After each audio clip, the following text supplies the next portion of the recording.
Michael Gottlieb is still with us, along with Melissa Pingleton.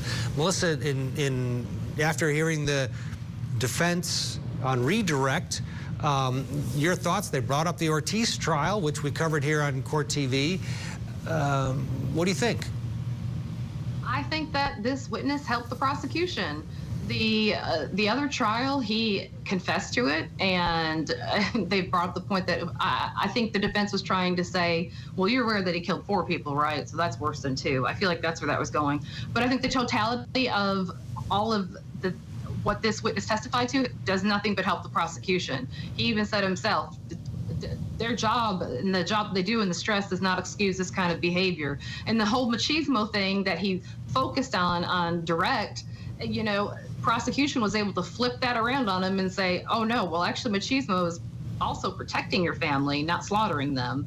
So for me, if I'm in the jury box, this did nothing but help the prosecution's case.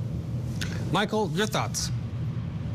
So I agree that the prosecution got a little more help here. I loved the sparring at the end. It shows, you know, that things can be seen from different sides.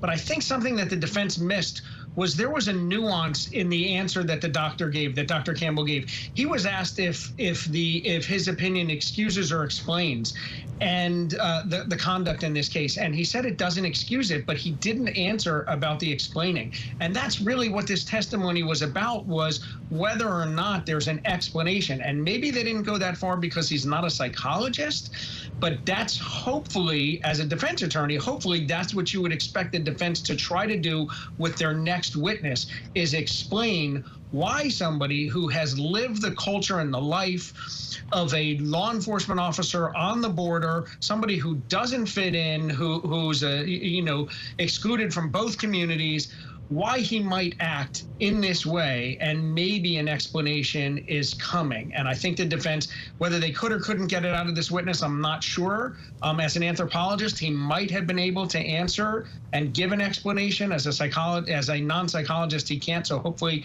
for the defense, that's coming next. Yeah, well, yeah, we'll see. I think that he was precluded from doing that when they voir dired him outside the presence of the jury. The judge kind of did set the parameters, but it's a great point, and it'll likely get picked up on with their expert, which we're expecting to come in and get more into the weeds.